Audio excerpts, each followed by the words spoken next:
कस्तूरी तिलकं ललाटपटले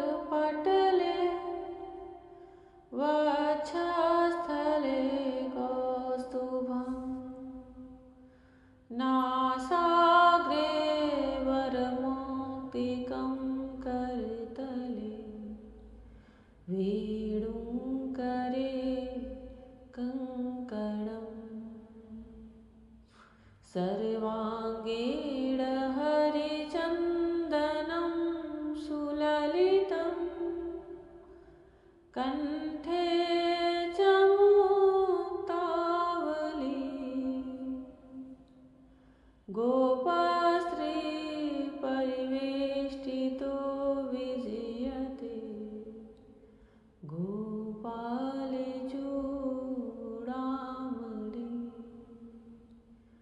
गोपालचूडामणि।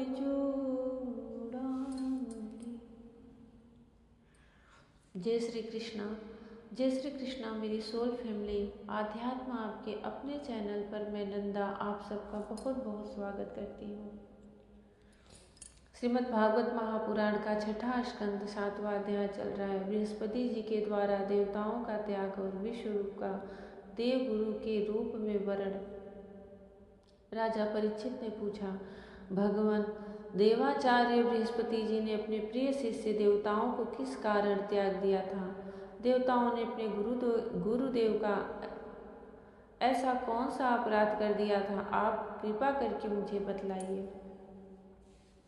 श्री सुखदेव जी ने कहा, राजन त्रिलोकी का ऐश्वर्य पाकर राजन इंद्र को त्रिलोकी का ऐश्वर्य पाकर घमंड हो गया था। इस घमंड के कारण वे धर्म मर्यादा का सदाचार का उल्लंघन करने लगे थे। एक दिन की बात है, वे भरी सभा में अपनी पत्नी शची के साथ ऊंचे सिंहासन पर बैठे हुए थे। 49 मरुदगण, 8 वसु, 11 रुद्र, आदित्य, ऋभुगण, विश्वदेव, साध्यगण और दोनों अश्विनी कुमार उनकी सेवा में उपस्थित थे। सिद्धचारण, गंधर्व, ब्रह्मवादी, मुनिगण, विद्याधर, अप्सराएं, किन्नर, पक्षी और नाग उनकी सेवा और स्तुति कर रहे थे। सब और ललित स्वर से देवराज इंद्र की कीर्ति का गान हो रहा था। ऊपर की ओर चंद्रमंडल के समान सुंदर श्वेत छत्र शोभायमान था। चवर, पंखे आदि महाराजों चित सामग्रियां यथास्थान सुसज्जित थी। इस दिव्य समाज में देवराज बड़े ही सुशोभित हो रहे थे। इसी समय देवराज इंद्र और समस्त देवताओं के परम आचार्य बृहस्पति जी वहां आए। उन्हें सुर असुर सभी नमस्कार करते हैं। इंद्र ने देख लिया कि वे सभा में आए हैं, परंतु वे न तो खड़े हुए और न आसन आदि देकर गुरु का सत्कार ही किया। यहाँ तक कि वे अपने आसन से हिले डुले तक नहीं। त्रिकालदर्शी समर्थ बृहस्पति जी ने देखा कि यह ऐश्वर्य मद का दोष है। बस वे झटपट वहां से निकलकर चुपचाप अपने घर चले आए। परीक्षित, उसी समय देवराज इंद्र को चेत हुआ। वे समझ गए कि मैंने अपने गुरुदेव की अवहेलना की है। वे भरी सभा में स्वयं ही अपनी निंदा करने लगे। हाय हाय, बड़े खेद की बात है कि भरी सभा में मूर्खतावश मैंने ऐश्वर्य के नशे में चूर होकर अपने गुरुदेव का तिरस्कार कर दिया। सचमुच मेरा यह कर्म अत्यंत निंदनीय है। भला कौन विवेकी पुरुष इस स्वर्ग की राज्य लक्ष्मी को पाने की इच्छा करेगा? देखो तो सही, आज इसी ने मुझ देवराज को भी असुरों के से रजोगुणी भाव से भर दिया। जो लोग यह कहते हैं कि सार्वभौम राज सिंहासन पर बैठा हुआ सम्राट किसी के आने पर राज सिंहासन से न उठे, वे धर्म का वास्तविक स्वरूप नहीं जानते। ऐसा उपदेश करने वाले कुमार्ग की ओर ले जाने वाले हैं।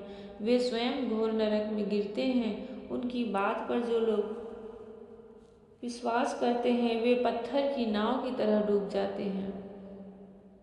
मेरे गुरुदेव बृहस्पति जी ज्ञान के अथाह समुद्र हैं। मैंने बड़ी सठता की, अब मैं उनके चरणों में अपना माथा टेक कर उन्हें मनाऊंगा। परीक्षित, देवराज इंद्र इस प्रकार सोच ही रहे थे कि भगवान बृहस्पति जी अपने घर से निकलकर योग बल से अंतर ध्यान हो गए।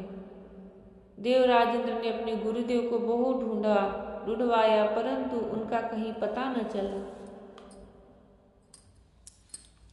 अब वे गुरु के बिना अपने को सुरक्षित न समझकर देवताओं के साथ अपनी बुद्धि के अनुसार स्वर्ग की रक्षा का उपाय सोचने लगे, परंतु वे कुछ भी सोच न सके। उनका चित्त अशांत ही बना रहा। परीक्षित, दैत्यों को भी देवगुरु बृहस्पति और देवराज इंद्र की अनबन का पता लग गया था। तब उन मदोन्मत्त और आततायी असुरों ने अपने गुरु शुक्राचार्य के आदेशानुसार देवताओं पर विजय पाने के लिए धावा बोल दिया। उन्होंने देवताओं पर इतने तीखे तीखे बाणों की वर्षा की कि उनके मस्तक, जंघा, बाहु आदि अंग कट कट कर गिरने लगे। तब इंद्र के साथ सभी देवता सिर झुकाकर ब्रह्मा जी की शरण में गए।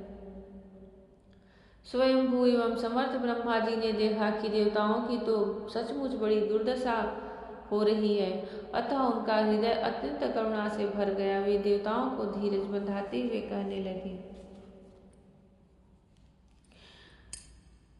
ब्रह्मा जी ने कहा, देवताओं, यह बड़े खेद की बात है कि सचमुच तुम लोगों ने बहुत बुरा काम किया। हरे हरे, तुम लोगों ने ऐश्वर्य के मद से अंधे होकर ब्रह्मज्ञानी, वेदज्ञ एवं संयमी ब्राह्मण का सत्कार नहीं किया।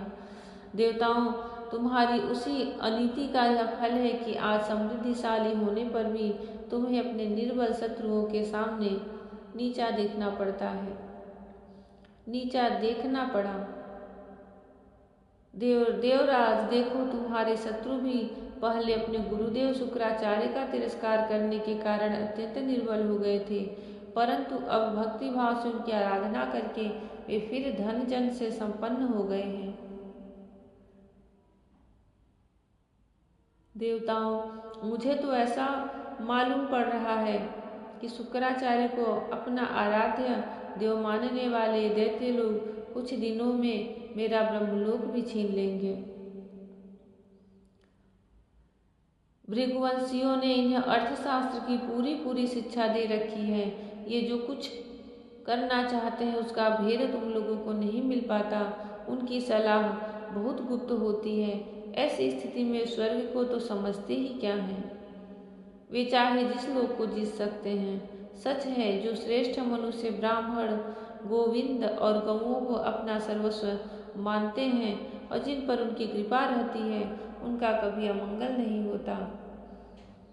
जय श्री कृष्ण। कभी भी धन संपत्ति संपदा आ जाने पर अपनी बुद्धि बनाए रखना चाहिए, अपनी मति बनाए रखना चाहिए, क्योंकि यह जो ऐश्वर्य मद होता है, यह हमसे ऐसे बड़े बड़े अपराध करवा देता है कि जितने ही कष्ट से आपने सब कुछ प्राप्त किया है, उतने ही क्षण भर में वह सब गवा भी देते हो। जैसे रावण, उसने इतनी शक्तियाँ, इतना बड़ा उसका खानदान, कुल, इतनी संपत्ति, सोने की लंका, सब कुछ अपने ऐश्वर्य मद से, अपने घमंड से ही तो सब कुछ का सर्वनाश करा दिया।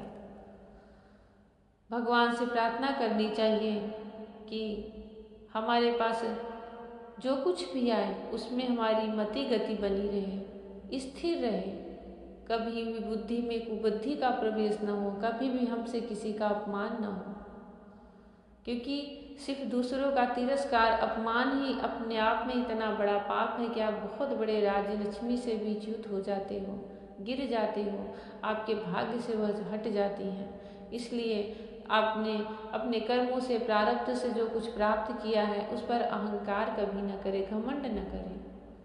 भगवान की दृष्टि सब पर बनी रहती है।